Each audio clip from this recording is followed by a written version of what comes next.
15 दिन तक राजा दशरथ का शव पड़ा रहा तेल की कढ़ाई में।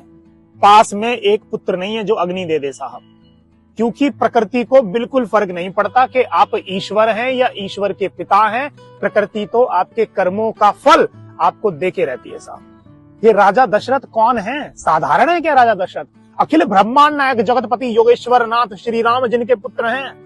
पूरी सृष्टि को जो अपने फन पे रखने की क्षमता रखते हैं, अर्थात लक्ष्मण भगवान भी उनके पुत्र हैं, इंद्र उनके मित्र हैं। फिर भी राजा दशरथ की ये गति हुई, मृत्यु के बाद कोई भी पुत्र साथ में नहीं है साहब, क्योंकि कर्म बिगड़ गए। बस ये जो कर्म होते हैं, जब आपके कर्म बिगड़ जाते हैं तो प्रकृति भी नहीं देखती है कि आप राजा हैं या आपके जो पुत्र हैं वो ईश्वर हैं। और कर्म क्या बिगड़े आप अच्छी तरह जानते होंगे। दूसरा उदाहरण है भीष्म पितामह का। कितने दिनों से बाणों की शैया पे लेटे पड़े हैं। भीष्म पितामह कौन है?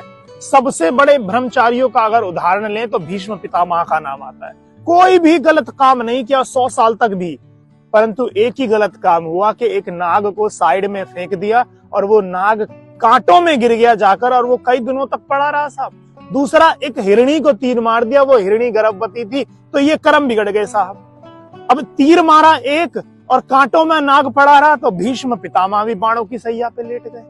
आपके कर्म जब तक बिगड़ते रहेंगे ये प्रकृति आपके प्रतिकूल ही काम करेगी, और आज नहीं तो कल आपके कर्मों का फल आपको मिलके रहेगा। फिर आप ईश्वर के पास भागो, ज्योतिषियों के पास भागो, जादू टोना टोटकों के पास भागो, कुछ भी नहीं होने वाला है, क्योंकि प्रकृति के आगे नहीं चलने वाली है किसी की। देखिए, प्रकृति तो देके ही रहेगी आप। तो इसलिए अपने कर्मों को शानदार करिए। जितने आपके कर्म शानदार होंगे, प्रकृति आपके अनुकूल काम करेगी।